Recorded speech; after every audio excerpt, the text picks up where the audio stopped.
അപ്പോൾ ഭക്ഷണം anti oxidant ചേർന്നിട്ടുള്ള ആൽക്കലീനായിട്ടുള്ള പഴങ്ങളും പച്ചക്കറികളും അതുപോലെ തവിടുള്ള ധാന്യങ്ങളും.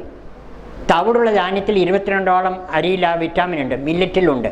അത് ബെല്ലറീമിനെ ഇതാക്കുന്നില്ല.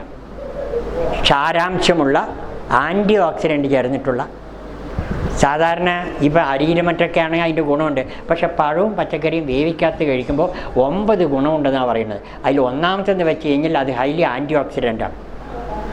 ക്യാൻസറിനെ തടയാനുള്ള ഘടകങ്ങൾ എല്ലാ പഴവും പച്ചക്കറിയിലുണ്ട്. രണ്ടാമത്തെ കാര്യം വെച്ചാൽ അത് ഹൈലി ക്ഷാരാംശമുള്ളതാണ്. ക്ഷാരാംശം വെച്ചാൽ രക്തത്തിൽ 80% ക്ഷാരമാണ്, 20% അസിഡിക്കാണ്. ഈ ക്ഷാരാംശം നിലനിർത്തിയാലേ നമ്മൾ ആരോഗ്യത്തോടെ ആ ബെല്ലറിയും ക്രോമസോണിൻ്റെ ബെല്ലറിയും നിൽക്കുള്ളൂ. എപ്പോഴൊക്കെ രക്തത്തിൽ അസിഡിറ്റി കൂടുന്നു ഈ ക്രോമസോണിൽ ബെല്ലറിയും കുറഞ്ഞുകൊണ്ടിരിക്കും. നമ്മുടെ ആയുസ് കുറയ്ക്കുന്നത് അസിഡിറ്റിയാണ്. അസിഡിറ്റി കൂടുന്നതോറും pH വാല്യൂ 7 താഴെ വരും. 7 താഴെ വന്ന് വെച്ചാൽ അസിഡിറ്റി കൂടിയെന്നർത്ഥമാണ്. പെട്ടെന്ന് ഈ പിന്നെ എന്താ പറയുക, കുഴഞ്ഞു വീണ് മരിക്കലൊക്കെ സംഭവിക്കുന്നത് pH വാല്യൂ 7 താഴെ പോകുമ്പോഴാണ്. നമ്മുടെ രക്തത്തിൽ എപ്പോഴും 7.35 മുതൽ 7.45 വരെ വേണം. അപ്പം നമ്മുടെ ഭക്ഷണം ഈ പറഞ്ഞ പോലെ ആൻറ്റി ഓക്സിഡൻറ്റ് റിച്ച് ആയിട്ട് വേണം. അതിന് ഞാൻ പറഞ്ഞ പോലെ ക്ഷാരാംശമുണ്ട്, ആൻറ്റി ഓക്സിഡൻറ്റ്, അത് ജീവനുള്ളതാണ്. പുതിയ കോശങ്ങൾ ഉണ്ടാക്കാൻ സഹായിക്കും, റിപ്പയർ നടത്തും.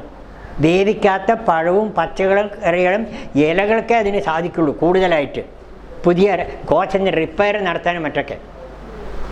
മാത്രമല്ല അതിനെ വേസ്റ്റിന് മാറ്റാനും ഈ പറഞ്ഞ പോലെ ആൻറ്റി ഓക്സിഡൻറ്റ് റിച്ച് ആയിട്ടുള്ള പഴങ്ങളും പച്ചക്കറിക്ക് പറ്റും. ശരീരത്തിൽ വേസ്റ്റ് കൂടുന്നതാണ് എല്ലാ രോഗത്തിനും കാരണം. ആ വേസ്റ്റിനെ സമയത്തിന് മാറ്റാനും അതിന് കഴിയും.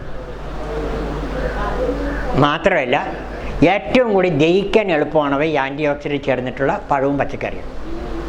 മാത്രമല്ല നമുക്ക് വേണ്ടിയിട്ടുള്ള കാർബോഹൈഡ്രേറ്റ് വേണം, അന്നജം വേണം, കൊഴുപ്പ് വേണം, പ്രോട്ടീൻ വേണം, അതുപോലെ ധാന്യം പിന്നെ ഇത് വേണം, വിറ്റാമിൻ വേണം, ധാതുലവണം വേണം, ഫൈബർ കണ്ടന്റ് വേണം, ജലം വേണം. 7 ഘടകം വേണം. ഈ 7 ഉള്ളതാണ് വേവിക്കാത്ത പഴവും പച്ചക്കറിയും.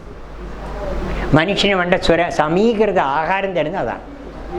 മാത്രമല്ല രക്തത്തിലെ ശുദ്ധമാക്കി നിർത്തണത് അതിൻ്റെ എല്ലാ വിറ്റാമിൻ 120ഓളം വിറ്റാമിൻ ഒരു ദിവസം വേണം. അത് മുഴുവനുള്ളത് ഈ ആൻറ്റി ഓക്സിഡൻറ്റ് എന്ന പഴവും പച്ചക്കറിയിലാണ്.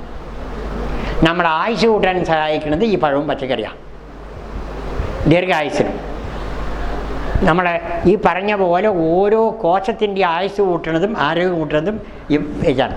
അപ്പം നമ്മുടെ ഭക്ഷണം പ്രധാനപ്പെട്ട കാര്യം ഈ പറഞ്ഞ പോലെ ആൽക്കലീനായിട്ടുള്ള ഭക്ഷണം കഴിക്കലാണ്.